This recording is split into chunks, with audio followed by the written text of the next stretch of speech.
Welcome back everyone. You're watching the training week from September 2nd, where right on the Monday sesh you're going to get to find out what was the mystery tumble that I threw last week. And a lot of people guessed, and as I thought, nobody got it.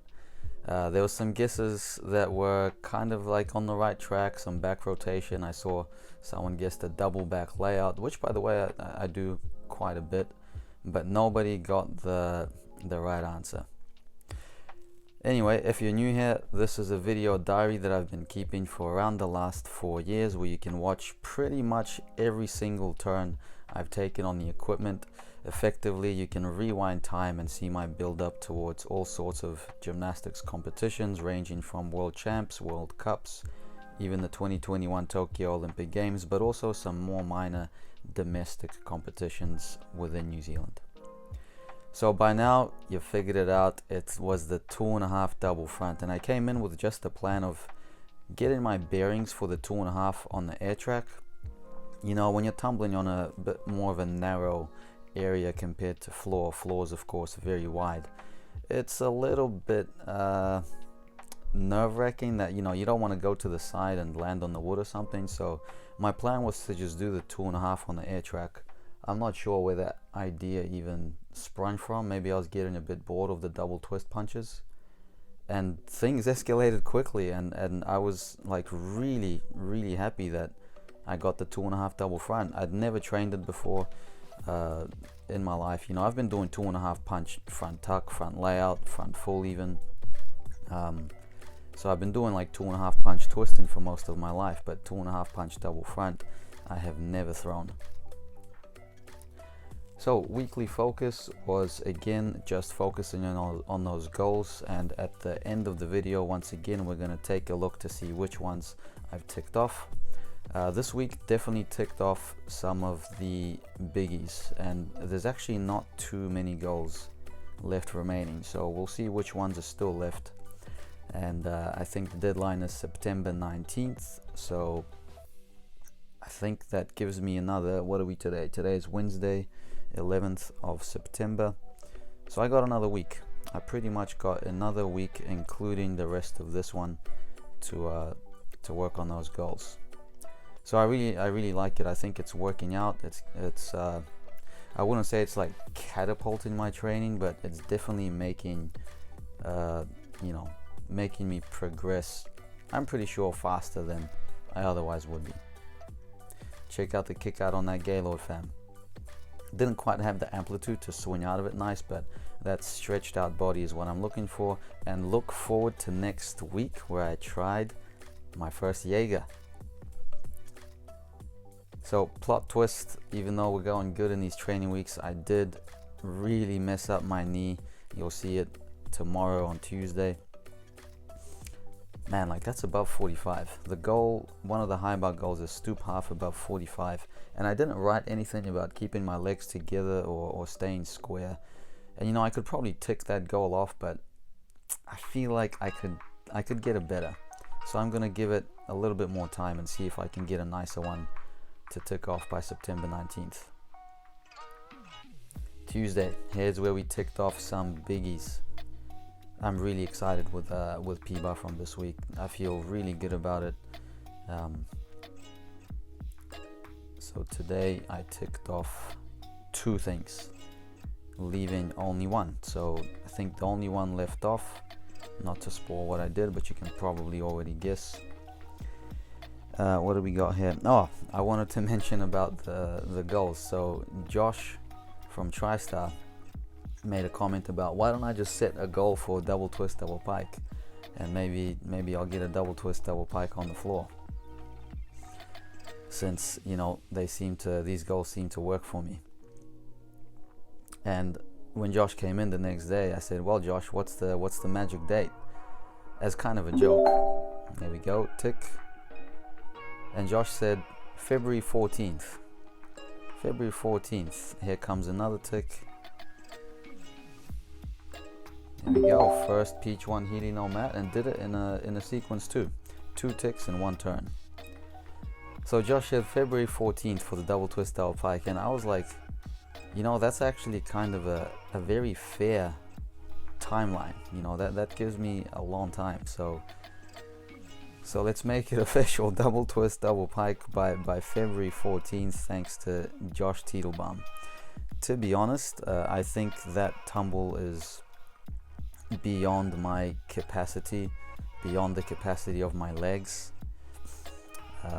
You know, even just doing that double twist to double front to my butt at the end of June was a miracle for me.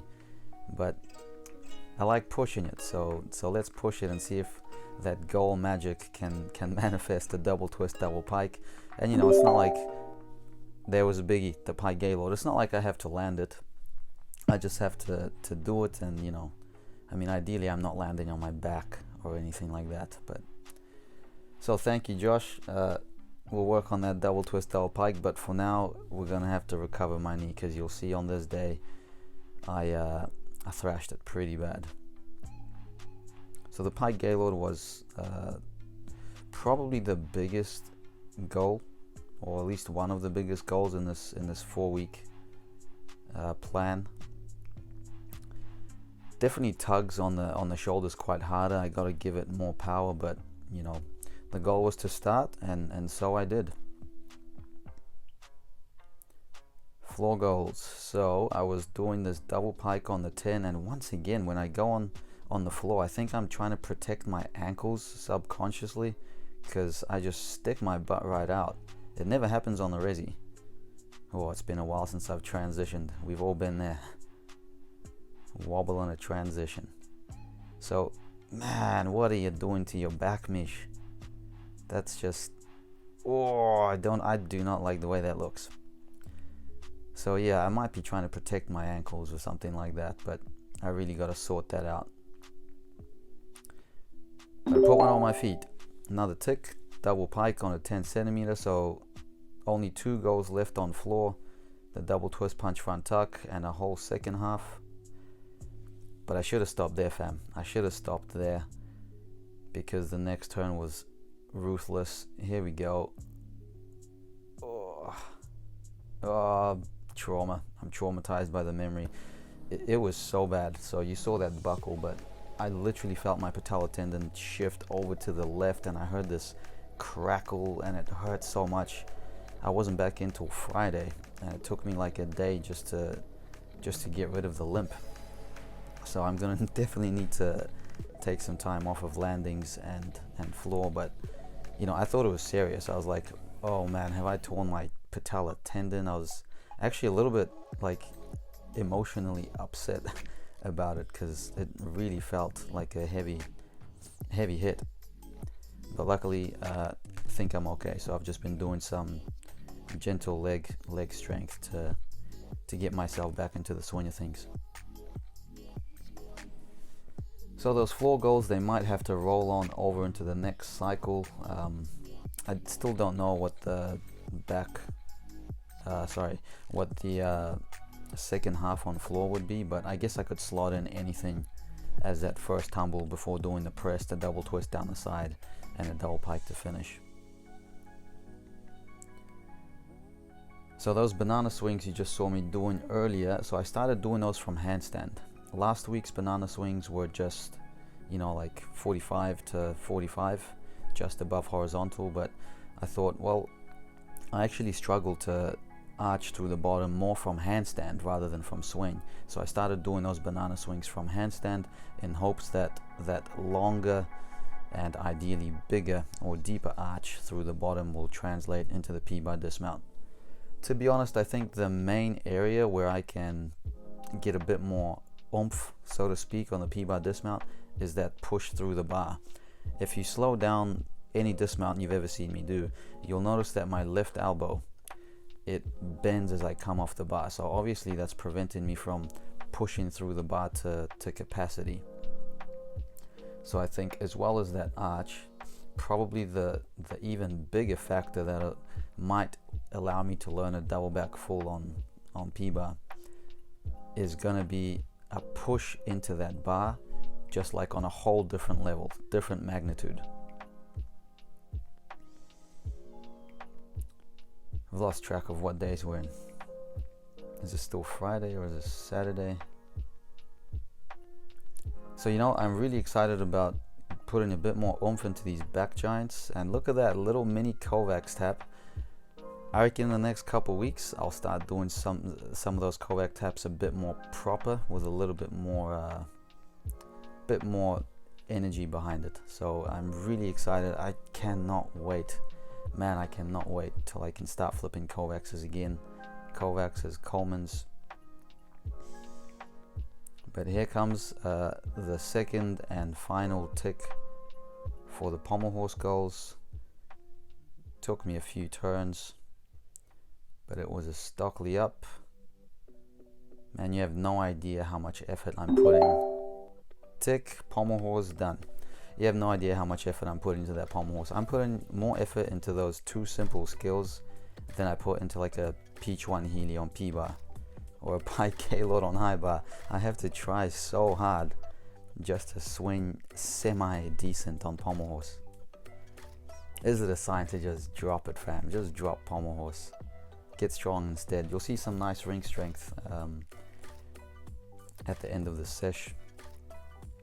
So the only goal, I think soon you're going to see all the goals that I've ticked off. I hope I haven't missed it. But the only one left on P-bar now is the hop quarter to one arm. And speaking of, Armand sent me a video. Big shout out to Armand, who did a very clean hop 3/4 to one arm. So I think Armand's going to get that gats in before I am. So well done. And that kind of brings me to community clips of the week. I think we're going to have a season 2. If you've been thinking about it, go ahead and send me some stuff through Instagram or through my email. I'll try to remember to link it down below. But I think community clips of the week season 2 is going to be a go. So I'll start that up pretty soon.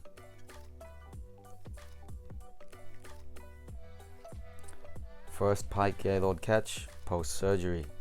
So you'll notice I don't get anywhere near the same hip extension on the catch as I did. Tick, start Yamawaki, and start we did. Yeah, anywhere near the hip extension that I was getting on the tuck. But here we go. So the only ones left. Hop quarter turn to one arm. I don't want to tick the stoop half off just yet, so stoop half above 45. And the 2 floor goals, which might have to roll on over to the next month's goals. But I still have a week and a bit, so we'll see how the knee turns out. Good form there. Yeah, I mean that's 45, but like the elbows are bent, the shoulders are closed. I feel like I could do it better. And check it out, did a little bit of a release to finish the week. There's a theory that you damage yourself a little bit, but then you have a rest and you come back a little bit faster. So I'm trying to just leave myself on Saturdays a little bit damaged, because it still stings going backwards like that, in hopes that next week I'll come back stronger. So I've been extremely busy this week, so no gym high bar clip of the week, but next week you can look forward to some good round off comparisons. I really enjoyed comparing the different techniques in the last video. So as I finish things off with my first inverted cross attempt, you can look forward to a good world clips of the week next week. Thanks for watching, all the best, till next time.